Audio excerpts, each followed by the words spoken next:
Halo anak-anak, Assalamualaikum warahmatullahi wabarakatuh. Kita jumpa lagi di video pembelajaran. Kali ini tema 2, udara bersih bagi kesehatan. Subtema 2, pentingnya udara bersih bagi pernapasan. Dan kita mulai dengan pembelajaran 1. Seperti biasanya, sebelum memulai pembelajaran, marilah kita berdoa dahulu dengan membaca basmalah. Bismillahirrahmanirrahim. Baiklah, siapkan diri kalian. Pada pembelajaran 1 ini, muatan pelajarannya ada 2, bahasa Indonesia dan IPA. Dan kompetensi dasarnya masih sama seperti di tema 2, subtema 1, yaitu 3.2 untuk pengetahuannya dan 4.2 untuk keterampilannya, baik IPA maupun bahasa Indonesia. Dan tujuan pembelajaran dari pembelajaran 1 ini ada 4, yaitu 1. Dengan mencermati teks bacaan yang disajikan, siswa mampu menemukan informasi tentang penyebab terjadinya gangguan pada organ pernapasan manusia. 2. Dengan mencari informasi dari teks bacaan, siswa mampu membuat bagan penyebab terjadinya gangguan pada alat pernapasan manusia. 3. Dengan membaca teks, siswa mampu menyebutkan informasi terkait dengan pertanyaan apa, siapa, di mana, bagaimana, dan mengapa. 4. Dengan menuliskan dalam bentuk tabel, siswa mampu mempresentasikan informasi dari teks bacaan terkait dengan pertanyaan apa, siapa, di mana, bagaimana, dan mengapa. Perhatikan gambar ilustrasi. Sepulang sekolah, Siti, Dayu, dan Edo berjalan bersama. Mereka berjalan di sepanjang tepi jalan raya. Tiba-tiba, sebuah mobil melewati mereka. Mobil itu mengeluarkan asap tebal dan hitam. Udara di sekitarnya pun langsung berwarna kelabu. Dayu jadi terbatuk-batuk. Siti dan Edo segera menutup mulut dan hidung mereka. Nah, menurut cerita di atas, mengapa Dayu batuk-batuk? Dan mengapa kita merasa nyaman saat berada di bawah pohon rindang? Nah, Dayu batuk-batuk karena menghirup udara bercampur asap kendaraan bermotor. Dan mengapa kita merasa nyaman saat berada di bawah pohon rindang? Karena udara di bawah pohon rindang terasa segar. Asap kendaraan bermotor membuat udara terasa kotor. Udara kotor menyebabkan gangguan pernapasan. Berarti apa saja penyebab terjadinya gangguan pernapasan? Berikut adalah faktor-faktor penyebab gangguan pernapasan. Ada faktor fisik, ada faktor penyakit, dan ada faktor lingkungan. Yang pertama tadi adalah faktor fisik. Adanya kelainan pada organ pernapasan dapat menyebabkan gangguan pernapasan. Misalnya pada bayi yang terlahir dini atau prematur, organ pernapasannya mungkin belum sempurna sehingga memerlukan alat bantu pernapasan. Berikutnya, faktor penyakit.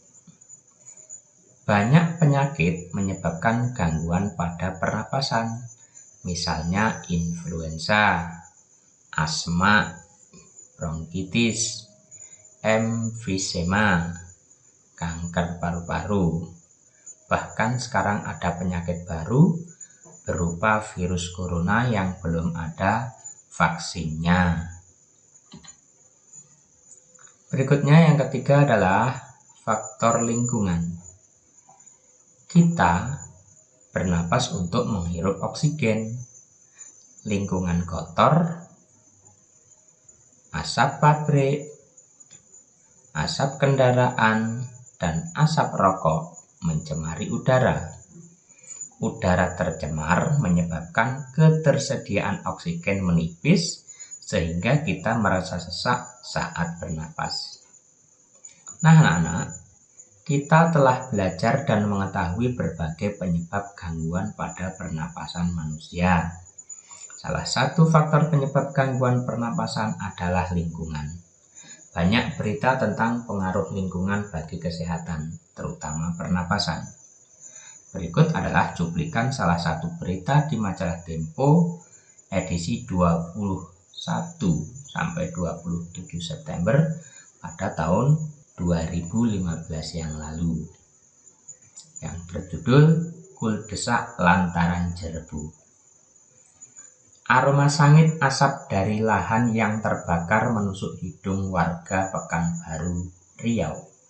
Pada Selasa pekan lalu, seantero kota diselimuti kabut.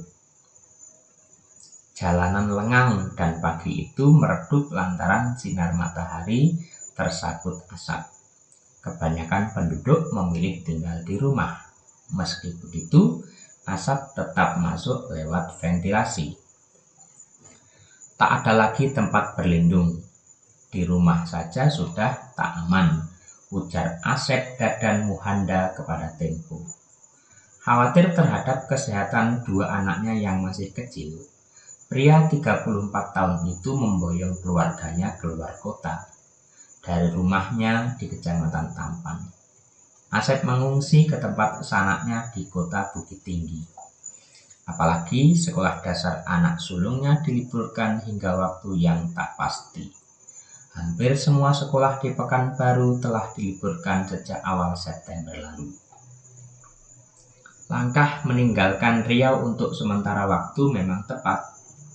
Menurut pantauan satelit Terra dan Aqua milik Badan Antariksa Amerika Serikat atau disingkat NASA, angin membawa asap kebakaran lahan dari Sumatera Selatan dan Jambi ke Riau. Itu berarti asap akan terus menumpuk di Riau jika tidak ada penanganan. Asap pembakaran jelas berbahaya karena mengandung partikel kimia yang tak cocok bagi tubuh manusia. Ada partikel kasat mata dan partikel tak kasat mata. Partikel kasat mata berupa debu. Partikel tak kasat mata berupa sulfur dioksida, karbon monoksida, nitrogen dioksida, dan ozon. Jika seluruh partikel melebihi 350 part per million, akan timbul penyakit. Indeks pencemaran udara di Riau mencapai level 710 ppm. Ini berarti petaka bagi penduduk. Terbukti jumlah pengidap gangguan pernapasan tinggi. Dinas Kesehatan mencatat ada 26.000 lebih pengidap infeksi saluran pernapasan akut atau ISPA, 3.000 lebih penderita iritasi mata dan kulit, 1.200 penderita asma, serta 500 pengidap pneumonia. Nah, anak-anak, dari bacaan kuldesak lantaran jerebu di atas, buatlah pertanyaan dengan kata tanya apa, siapa, di mana, bagaimana, dan mengapa. Kemudian tuliskan jawaban dari pertanyaan tersebut. Tuliskan dalam bentuk tabel seperti contoh berikut. Jadi kalian nanti membuat pertanyaan dari bacaan yang berjudul kuldesak tadi dengan kata tanya apa, siapa, di mana, bagaimana, dan mengapa. Contohnya, kata tanya apa menjadi pertanyaan apa penyebab asap di Riau? Kemudian dijawab penyebab asap di Riau adalah kebakaran hutan. Nanti kalian cari lagi dengan kata tanya apa. Dengan kata tanya siapa sama, tetapi kata tanyanya berubah jadi siapa, bukan apa lagi. Contohnya, siapa nama narasumber yang memboyong keluarganya keluar kota dalam berita tersebut? Jawabannya, narasumber yang memboyong keluarganya keluar kota dalam berita tersebut bernama Asep Dadan Muhanda, dan seterusnya. Berarti tugasnya, kalian membuat pertanyaan dengan kata tanya apa, siapa, di mana, bagaimana, dan mengapa, masing-masing 5 beserta jawabannya dari bacaan di atas. Tugas 1 pembelajaran 1. Untuk tugas 2 pembelajaran 1, membuat bagan tentang penyebab terjadinya gangguan pada alat pernapasan manusia. Nah, itulah anak-anak materi tema 2, subtema 2, pembelajaran 1 beserta tugasnya.